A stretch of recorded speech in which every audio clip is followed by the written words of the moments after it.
சட்டசபை தேர்தலில் அதிமுகவுடன் கூட்டணி அமைத்து 5 இடங்களில் போட்டியிட கடிதம் அனுப்பியுள்ளதாக இந்து மக்கள் கட்சி தலைவர் அர்ஜுன் சம்பத் தெரிவித்துள்ளார். சட்டமன்ற தேர்தலில் இந்து மக்கள் கட்சி சார்பில் போட்டியிட விரும்பும் அக்கட்சியினரிடம் விருப்ப மனுக்கள் தமிழகம் முழுவதும் பெறப்பட்டு வருகிறது. இதன் ஒரு பகுதியாக பொள்ளாச்சியில் போட்டியிட விரும்புவோரிடம் விருப்ப மனு பெறப்பட்டது. இன்று கோவை மாவட்டம், திருப்பூர் உள்ளிட்ட பகுதிகளில் 8 பேர் விருப்ப மனுக்களை அர்ஜுன் சம்பத்திடம் அளித்தனர். பின்னர் அக்கட்சி நிர்வாகிகள் கலந்து கொண்ட ஆலோசனை கூட்டம் நடைபெற்றது. இதனைத் தொடர்ந்து செய்தியாளர்களுக்கு அர்ஜுன் சம்பத் அளித்த பேட்டியின் போது, இந்து மக்கள் கட்சி ஆன்மீக அரசியல் கொள்கைகளை, இந்துக்கள் வாக்கு வங்கியை, இந்து ஒற்றுமையை வலியுறுத்தி 234 தொகுதிகளிலும் போட்டியிடுகிறது.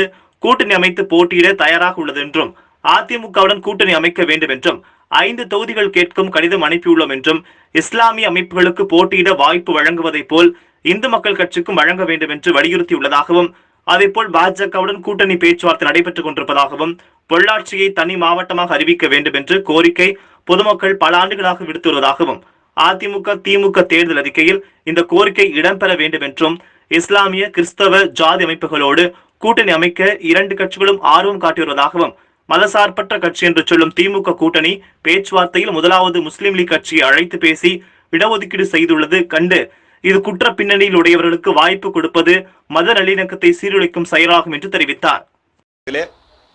பொள்ளாச்சி தனி மாவட்டமாக முன்பே அறிவித்திருக்க வேண்டும்.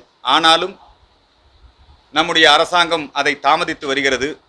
தேர்தல் அறிக்கையில் அதிமுக, திமுக, பிஜேபி, இந்து மக்கள் கட்சி உள்ளிட்ட அனைத்து அமைப்புகளுமே பொள்ளாச்சி தலைமையாக கொண்டு ஒரு நல்ல மாவட்டத்தை உருவாக்கிட வேண்டும். அது இந்த பகுதி மக்களுக்கு மிகப்பெரிய பயனுடையதாக இருக்கும். இந்த பகுதியினுடைய வளர்ச்சிக்கும் வித்திடுவதாக இருக்கும். எனவே பொள்ளாச்சி தனி மாவட்டமாக அறிவிக்க வேண்டும் என்கின்ற எங்களுடைய கோரிக்கையை இந்த தேர்தல் நேரத்திலே நாங்கள் வலியுறுத்துகின்றோம். இந்து மக்கள் கட்சியினுடைய தேர்தல் கூட்டணி குறித்து முடிவு செய்யக்கூடிய அதிகாரத்தை மாநில செயற்குழு, பொதுக்குழு ஆகியவை எனக்கு வழங்கி இருக்கிறார்கள். இந்து மக்கள் கட்சி 234 தொகுதிகளிலும் ஆன்மீக அரசியல் கொள்கைகளை, ஹிந்து ஓட்டு வங்கியை, ஹிந்து ஒற்றுமையை வலியுறுத்தி தேர்தலிலே போட்டியிடுகிறது. ஆனாலும் நாங்கள் கூட்டணி அமைத்து போட்டியிடவும் தயாராக இருக்கின்றோம்.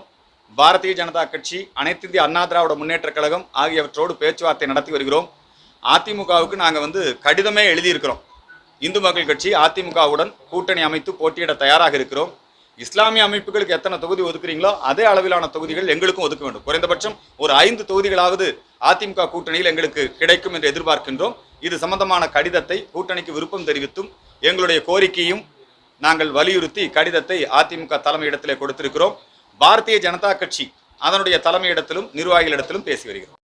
கயிறு வாரியம், தென்னை வாரியம், இந்த கொப்பரை தேங்காய்க்கு விலை நிர்ணயம் செய்தல், காய்கறிகள், பொள்ளாச்சியில் தக்காளி உற்பத்தி, காய்கறிகள் உற்பத்தி இதெல்லாம் நடக்குது. இங்கிருந்து தான் கேரளாக்கெல்லாம் நிறைய போகுது.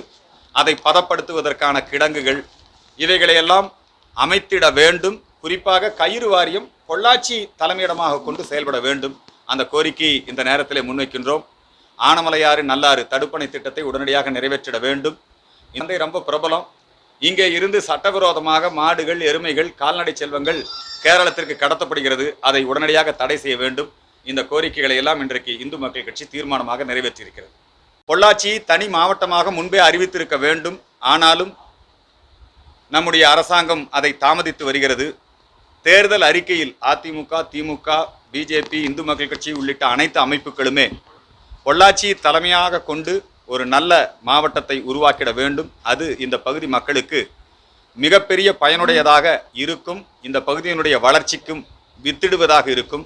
எனவே பொள்ளாச்சி தனி மாவட்டமாக அறிவிக்க வேண்டும் என்கின்ற எங்களுடைய கோரிக்கையை இந்த தேர்தல் நேரத்திலே நாங்கள் வலியுறுத்துகின்றோம். எல்லா அரசியல் கட்சிகளுமே இஸ்லாமிய அமைப்புகளோடு, வாக்கு வங்கிக்காக கிறிஸ்தவ அமைப்புகளோடு, ஜாதி அமைப்புகளோடு கூட்டணி வைப்பதிலே மிகுந்த ஆர்வம் காட்டுகிறார்கள். மதசார்பற்ற கட்சி என்று சொல்லக்கூடிய திராவிட முன்னேற்ற கழகம் நேற்று முதல் தொகுதி உடன்பாடை யாரு கூட? முஸ்லீம் லீகோட. அதே மாதிரி இஸ்லாமிய மத அடிப்படைவாத அமைப்புகளோட. இவங்க எப்பவுமே தேசிய முஸ்லீம்களை ஆதரிக்கிறதே இல்லை. அப்துல் கலாம் போன்றவர்களை ஆதரிப்பதே கிடையாது. இந்த குண்டு வைக்கிறவன், தகராறு பண்றவன், தேசவிரோத செயல் செய்யறவன், அந்த மாதிரி மதவெறியர்களை ஆதரிக்கக்கூடிய அமைப்பாக திமுக செயல்பட்டு கொண்டிருப்பது வன்மையான கண்டனத்திற்குரியது. இத்தகைய குற்ற பின்னணி உடையவர்களுக்கு, தேசவிரோத பின்னணி உடையவர்களுக்கு இந்த மாதிரி சட்டமன்ற தேர்தலில் போட்டியிட வாய்ப்பு கொடுப்பது என்பது கண்டிக்கத்தக்கது. அது தமிழகத்தினுடைய மத நல்லிணக்கத்தை சீர்குலைக்கும் நடவடிக்கை. இதற்காக திமுகவிற்கு வன்மையான கண்டனத்தை தெரிவித்துக் கொள்கின்றோம். நல்லாட்சி இந்த சுத்துவட்டார பகுதி வால்பாறை இந்த பகுதியிலே ஏராளமான சட்டவிரோத ஜெபக்கூடங்கள் எந்த விதமான அனுமதியும் இல்லாமல் இங்கே மத வழிபாட்டு தலங்கள் அமைப்பது ஆகியவை அதிகரித்து வருகின்றன. குறிப்பாக TELC அந்த சர்ச் சட்டவிரோதமாக கட்டப்பட்டிருக்கிறது. மத வழிபாட்டு தலங்களிலே தேர்தல் பிரச்சாரத்தை இப்பொழுதே துவங்கிவிட்டார்கள். மத வழிபாட்டு தலங்களிலே மத குருமார்கள் இந்த கட்சிக்குத்தான் நீங்கள் ஓட்டு போட வேண்டும் என்று பிரச்சாரம் செய்வது தேர்தல் நடத்தை விதிமுறைகளை மீறிய செயல். எனவே தமிழகம் முழுக்க இருக்கக்கூடிய, குறிப்பாக பொள்ளாச்சி சுற்றுவட்டார பகுதியில் இருக்கக்கூடிய மசூதிகள், சர்ச்சுகளிலே இப்பொழுதே ஃபத்வா விதித்து மத கட்டளை பிறப்பித்து தேர்தல் பிரச்சாரத்தை செய்து வருகிறார்கள். அவற்றை தேர்தல் ஆணையம் தடை செய்ய வேண்டும் என்கின்ற கோரிக்கையை முன்வைக்கின்றேன்.